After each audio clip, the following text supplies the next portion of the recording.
तो आज हम ग्राफिक डिजाइन की दिलचस्प दुनिया की थोड़ी गहराई में उतरते हैं। हमारे पास एक गाइड है जो इसके उसूलों और असल जिंदगी में इसके इस्तेमाल पर बात करती है, और हमारा मकसद है ये समझना कि ये सिर्फ चीजों को सुंदर बनाने से कहीं ज्यादा है। हाँ बिल्कुल, ये असल में एक सोच है, समस्याओं को सुलझाने का एक तरीका है, और ये हमारी रोजमर्रा की जिंदगी में हर जगह है ना। और इस गाइड की एक अच्छी बात यह है कि इसका मानना है कि डिजाइन की समझ मतलब कोई भी विकसित कर सकता है, आर्ट का बैकग्राउंड हो या ना हो। हाँ, चाहे कोई पिछला अनुभव ना भी हो, ये सबके लिए। और कभी कभी तो खराब डिजाइन का असर बहुत बहुत भारी पड़ सकता है ना। जैसे वो 2000 का पाम बीच काउंटी वाला बटरफ्लाई बैलेंस। ओहो, हाँ, वो तो जबरदस्त उदाहरण है।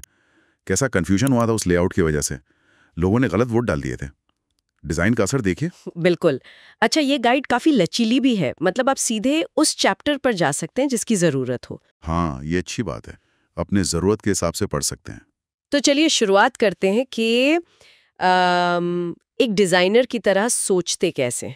हाँ, इसमें कहा गया है कि शुरुआत में दूसरों के काम से अपनी तुलना नहीं करनी चाहिए। हाँ, ये बहुत जरूरी पॉइंट है, क्योंकि क्रिएटिव काम अक्सर थोड़ा बेतरतीब सा, मुश्किल सा लगता है शुरू में। अच्छा। और अगर आप कहीं अटक जाएं तो उसे थोड़ी देर के लिए छोड़ देना बेहतर है, फिर एक ताजा नजर से देखने पर शायद हल मिल जाए। और ये भी कि पहले आइडियाज शायद ही कभी बेस्ट होते हैं। हाँ बिल्कुल, जैसे गाइड में लेखक बताते हैं कि लोगो बनाने से पहले वो कंप्यूटर को हाथ लगाने से पहले 50 से 150 तक थंबनेल स्केच बना सकते हैं हाथ से। अरे वाह, 50 से 150, मतलब जल्दबाजी तो करनी ही नहीं है। बिल्कुल नहीं, जल्दबाजी से आपकी क्रिएटिविटी दब जाती है। और ये बात मुझे बहुत अच्छी लगी कि ग्राफिक डिजाइन शुरू करने के लिए बस एक पेंसिल चाहिए। सही कहा, आइडिया आपसे आता है, तकनीक से नहीं। कंप्यूटर तो बस उसे असलियत में लाने का एक जरिया है। तो ये तो हुई सोचने की बात, पर असल में ग्राफिक डिजाइन है क्या चीज? अच्छा सवाल है। गाइड इसे विचारों और अनुभवों को प्लान करने का एक हुनर और तरीका बताती है, जिसमें विजुअल्स और टेक्स्ट का इस्तेमाल होता है। अच्छा, मतलब ये चीजों को ऑर्गेनाइज करने, किसी बात के लिए मनाने। हाँ, और मुश्किल चीजों को आसान बनाने का एक जरिया है एक तरह से। और ये है भी हर जगह।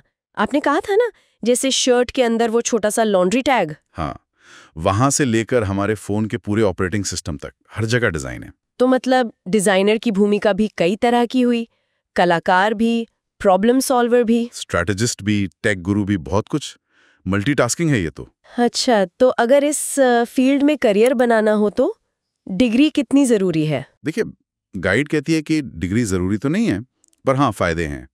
एक स्ट्रक्चर्ड पढ़ाई मिल जाती है, नेटवर्किंग के मौके, रिसोर्स तक पहुंच। लेकिन अगर डिग्री नहीं है तो भी रास्ते हैं। आजकल ऑनलाइन कोर्स हैं, ट्यूटोरियल है, और फ्रीलांसिंग करके भी सीखा जा सकता है। खुद से मोटिवेटेड होना जरूरी है बस। फ्रीलांसिंग की बात करें तो एक सलाह दी गई है कि पहले उन लोगों के साथ काम करें जिन्हें आप जानते हैं, भरोसा करते हैं। हाँ, वो शुरुआत के लिए अच्छा रहता है। और हाँ, कॉन्ट्रैक्ट्स ये बहुत जरूरी हैं। हाँ बिल्कुल, ताकि कोई गलतफहमी ना हो, दोनों पार्टी सेफ रहें। कॉन्ट्रैक्ट में सब कुछ साफ होना चाहिए, प्रोजेक्ट का पूरा स्कोप, क्या काम करके देना है, टाइमलाइन, और हाँ, काम खत्म करने की पॉलिसी क्या होगी, ये भी। और पैसों का क्या, कैसे तय करें? वो अनुभव पर निर्भर करता है। आप घंटे के हिसाब से चार्ज कर सकते हैं, या फिर अगर काम तय है जैसे लोगो या बिजनेस कार्ड, तो एक फिक्स्ड रेट रख सकते हैं।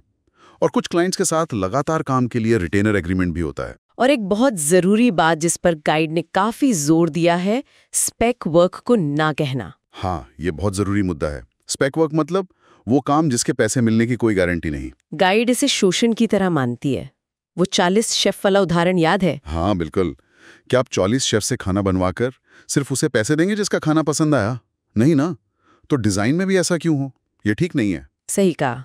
अच्छा, अब थोड़ी बात करते हैं प्रॉब्लम सॉल्विंग और डिजाइन के बुनियादी उसूलों की, संक्षेप में। ठीक है, तो सबसे पहले प्रॉब्लम को समझना जरूरी है। सिर्फ ऊपर ऊपर से नहीं, बल्कि प्रोजेक्ट का असली मकसद क्या है ये जानना। इसके लिए स्केचबुक बहुत काम आती है ना, आइडियाज को ऑर्गेनाइज करने के लिए, अपना काम दिखाने के लिए, और ये साबित करने के लिए दी कि आपका आइडिया ओरिजिनल है। फिर बात आती है प्रेरणा की। गाइड कहती है सीधे नकल मत करो। हाँ, मतलब कहीं और से प्रेरणा लो। जैसे बारबेक्यू सॉस के लेबल के लिए किसी बढ़िया विस्की बॉटल से आइडिया लेना। बिल्कुल। जबकि किसी मौजूदा चीज को देखना, जैसे बियर लेबल का साइज, वो प्रैक्टिकल जानकारी के लिए ठीक है। और टारगेट ऑडियंस को समझना, उसके लिए पर्सोना बनाने की बात कही गई है। हाँ, पर्सोना यानी एक काल्पनिक किरदार बनाना। इससे आप ऑडियंस को बेहतर समझ पाते हैं, उनकी जगह खुद को रखकर सोच पाते हैं। अच्छा, और बुनियादी सिद्धांत जैसे संतुलन? हाँ, संतुलन यानी डिजाइन में स्थिरता लाना। फिर कॉन्ट्रास्ट यानी चीजों को अलग दिखाना ताकि ध्यान जाए। और जोर देना यानी किसी एक चीज को फोकल पॉइंट बनाना। और तकनीकी जरूरतें भी तो अलग होती हैं प्रिंट और डिजिटल के लिए। हाँ बिल्कुल, प्रिंट के लिए अलग रंग, CMYK, हाई रेजोल्यूशन, 300 DPI और ब्लीड चाहिए होता है, जबकि डिजिटल के लिए अलग रंग, RGB, एक्सेसिबिलिटी का ध्यान रखना पड़ता है, फाइल साइज छोटा रखना होता है। ठीक है, और आखिर में AI का क्या असर है इस फील्ड पर? गाइड का नजरिया यह है कि AI मददगार हो सकता है। वो काम को आसान बना सकता है, जैसे साइज बदलना, बैकग्राउंड हटाना, ये सब ऑटोमेट करके। एक सहायक की तरह? हाँ, एक सहायक की तरह सुझाव दे सकता है, अलग अलग वेरिएशन बना सकता है।